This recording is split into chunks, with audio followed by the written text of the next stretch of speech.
Welcome students. In today's class, we will learn about the returning objects. As we know that in C++, when we create class, in that time, that class contains data members and member functions. To access the public members of the class, we need to declare the objects of that class.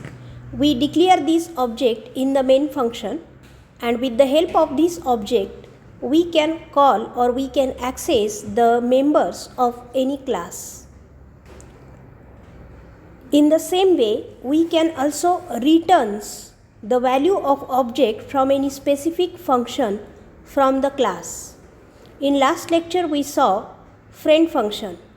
When we want to make any outside function to be used or to be use the private data of our class, म्हणजे एखादं outside function जे की आपल्या क्लासचा member नाही आहे, पण अशा फंक्शन्सच्या हेल्पनं आपल्याला आपल्या क्लासचा प्रायव्हेट डेटा त्या फंक्शनला ॲक्सेस करून आपल्याला त्या फंक्शनची हेल्प घ्यायची असेल, अशा वेळी आपल्याला त्या फ्रेंडला त्या फंक्शनला आपल्या क्लासचा फ्रेंड बनवावा लागतो. In this example, we will see how we can return the objects with the help of one friend function. इथे असंच एक एक्झाम्पल आहे. ह्या एक्झाम्पलमध्ये आपण एक फ्रेंड फंक्शन यूज करणार आहोत, and that function friend function returns objects, the value of object for our class. Now see the explanation. Here hash include is our header file declaration. Then namespace std, here we declare the std namespace. Class complex. This class complex contains two private data members, float x, float y. In public section, there is one function definition, void input. This input method or this input function have two arguments of float type, float real and float image. Here is the definition of this function. X equals to real, y equals to image. Whatever the value we provide from the main function for real and image, that values are assigned to x and y respectively.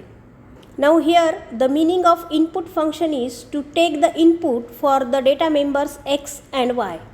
ह्या input फंक्शनचा जो purpose आहे तो x आणि Y या data मेंबर्सला value input करून घेण्यासाठी आहे, म्हणून या फंक्शनला आपण इनपुट असं नाव दिले. हिअर कॉम्प्लेक्स फंक्शन किंवा कॉम्प्लेक्स कन्सेप्ट काय आहे, तर कॉम्प्लेक्स नंबर म्हणजे असे नंबर ज्या नंबरमध्ये एक पार्ट रिअल असतो आणि एक पार्ट इमॅजिनरी असतो. तर वर एक एक्झाम्पल, एक कमेंट इथं दिलेली आहे. You can see that comment. इथे X plus I Y form म्हणजे हा जो कॉम्प्लेक्स नंबर असतो त्याचे दोन पार्ट असतात, एक असतो रिअल पार्ट आणि दुसरा असतो इमॅजिनरी पार्ट. तर रिअल पार्ट आहे एक्स आणि हा जो आय वाय आहे हा आहे इमॅजिनरी पार्ट. तर अशा पद्धतीचं जे नंबर्स असतात that numbers are called as a complex number, आणि आपण या प्रोग्राममध्ये अशा टाईपचे कॉम्प्लेक्स नंबर हँडल करणार आहोत. तर आपण हे जे फ्लोट एक्स आणि फ्लोट वाय घेतलेला आहे हा सुद्धा एकच कॉम्प्लेक्स नंबर आहे, पण त्यातला एक्स म्हणजे त्याचा रिअल पार्ट झाला आणि वाय म्हणजे त्याचा इमॅजिनरी पार्ट झाला. Okay, so here real and imaginary, X equal to real, Y equals to image. Now see in the next. Here one in public section, one function we declare here. We declare here the function friend complex sum. This sum function is not a member of our class. याचा अर्थ आपण इथे friend लिहिलेला आहे, म्हणजे हा आपल्या क्लासचा मेंबर नाही आहे, पण इथे आपण आपल्या क्लासमध्ये त्याला यूज करतोय. So name of this function is sum. त्याच्यानंतर void show. This show function is a member of our class, आणि हे जे शो फंक्शन आहे हे शो फंक्शन एक कॉम्प्लेक्स नावाचा आर्ग्युमेंट घेत आहे. हे कॉम्प्लेक्स म्हणजे आपल्या क्लासचा ऑब्जेक्ट. आणि हे जे सम फंक्शन आहे, हे जे sum function you can see it carefully. हे जे सम फंक्शन आहे हे सम फंक्शन एक या सम फंक्शनला एक कॉम्प्लेक्स आणि एक दुसरा कॉम्प्लेक्स असे दोन कॉम्प्लेक्स व्हॅल्यू लागणार आहेत, म्हणजे दोन ऑब्जेक्ट्सच्या व्हॅल्यूज इथे आपण ॲज अ आर्ग्युमेंट म्हणून या सम फंक्शनला घेणार आहोत. Now the next. इथे आता कॉम्प्लेक्स फंक्शनची डेफिनेशन आहे. You can see it carefully. Complex sum, complex C1 comma complex C2. मी जे तुम्हाला आधी सांगितलं, इथे जे कॉम्प्लेक्स फंक्शन घेतलेलं आहे, ह्या कॉम्प्लेक्स फंक्शनची कॉम्प्लेक्स, हे कॉम्प्लेक्स म्हणजे हे, हा, आणि हा कॉम्प्लेक्स म्हणजे हा इथला पार्ट. तर हे जे दोन कॉम्प्लेक्स आहेत आणि हे जे शो फंक्शन आहे, हे शो फंक्शनची डेफिनेशन आपण खाली लिहिलेली आहे. Now here complex C3. इथे जर तुम्ही केअरफुली पाहिलं तर इथं आपण ऑब्जेक्ट तयार केलेला आहे. And C3 dot X equal to C1 dot X plus C2 dot X. जर कॉम्प्लेक्स नंबर जे असतात त्या कॉम्प्लेक्स नंबरमध्ये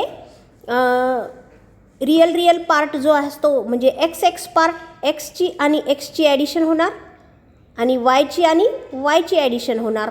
हा जो एक्स पार्ट आहे म्हणजे या दोघांमध्ये ॲडिशन एक्सची ॲडिशन होत असते आणि वायची सेपरेट ॲडिशन होत असते आणि टोटल जो नंबर तयार होणार तो पण एक्स प्लस वाय अशा पद्धतीने याची ॲडिशन होत असते. तर see here C3 dot X equal to C1 dot X plus C2 dot X आणि C3 dot Y equals to C1 dot Y C2 dot Y. तर इथे हे ऑपरेशन परफॉर्म होईल. Return C3. Now see here C3 ही जी line आहे, this line is returns the object. इथे आपण हा ऑब्जेक्ट रिटर्न करतो आहे. ज्या कन्सेप्टसाठी आपण हा प्रोग्राम पाहतो आहे, for which concepts we want to see this program. So here is the returning objects. Now the next. Void complex. इथे स्कोप रिझोल्युशन ऑपरेटर आणि शो फंक्शन आपण डिफाईन करतो. As we know that show function is a member of complex class. Due to this we write here with the scope resolution operator because it is the member of our class. त्यामध्ये इथं आपण show function is used to simply show this addition. whatever the addition, whatever the sum we get from the above function, that sum can be represent, that sum can be display here with this cout statement. So this is the show function. Now in main function we declare the three objects of this complex class. You can see here complex A comma B comma C. Now A dot input, इथे आपण input जे provide करणार आहोत. First of all we call the input function. Then the value of 3.1 and 5.65, this value become x value and y value for A objects. त्यानंतर B dot input जेव्हा आपण call करू त्यावेळी जे इनपुट फंक्शन कॉल होईल तर 2.75 आणि 1.2 this value will become the value for X and Y for the B objects. आणि जेव्हा आपण इथे सम कॅल्क्युलेट करतो आहे for the submission we use sum equals to, you can see here is the definition, sum equals to A comma B. म्हणजेच आपण A आणि B या दोन ऑब्जेक्ट्सच्या व्हॅल्यूचं इथे आपण ॲडिशन करणार आहोत. इथून तुमचं जे कंट्रोल आहे that control is directly transferred here. आणि मग इथे येताना सोबत A आणि Bच्या ज्या व्हॅल्यू आल्यात त्या C1 आणि C2 म्हणून कन्सिडर होतील. Actually C1 contains two value. C1मध्ये दोन व्हॅल्यू आहेत, एक C1च्या एक्सची आणि C1च्या वायची. तसंच सेम C2मध्ये सुद्धा दोन व्हॅल्यू आहेत, C2च्या एक्सची आणि C2च्या वायची. तर त्यातला जो एक्स पार्ट आहे त्याची ॲडिशन होईल, ती C3 डॉट एक्स म्हणून स्टोअर होईल आणि वायचा जो पार्ट आहे त्याची ॲडिशन होईल and that will be stored as a C3 dot Y. Then the addition is performed here and the control जे रिटर्न C3 आहे सोबत येताना पुन्हा एक्स आणि वायची व्हॅल्यू कंबाईन होईल which is called as a C3 and that value comes here आणि control इथं ट्रान्सफर होईल return. And that value is then allocated to C आणि ती आलेली व्हॅल्यू Cला अलोकेट होईल. आणि जेव्हा आपण C out A equals to A dot show करतो आहे त्यावेळी फक्त Aची व्हॅल्यू प्रिंट होईल, Aच्या एक्सची आणि Aच्या वायची. B डॉट शो करू तेव्हा Bच्या एक्सची आणि Bच्या वायची. आणि C डॉट शो करू त्यावेळी सबमिशन नंतर आलेलं एक्स आणि वाय या व्हॅल्यू तिथे काय होतील, प्रिंट होतील. Here is the output of your program. So this is the output. 3.1 plus J5.65, 2.75 plus J1.2 आणि 5.85 it is the addition of this XX part YY part 6.85 here is the addition. आता ह्यातलं हे जे काय आहे, हा जो जेचा पार्ट आहे, हा इथे हा जो जे पार्ट आहे, व्हॉट इज दॅट जे. इथे जर तुम्ही पाहिलं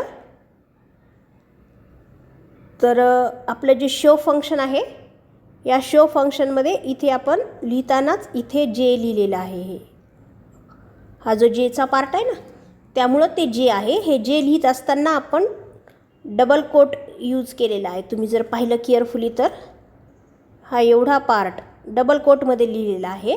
त्याच्यामुळं प्लस जे हे बाय डिफॉल्ट आउटपुटमध्ये येणार.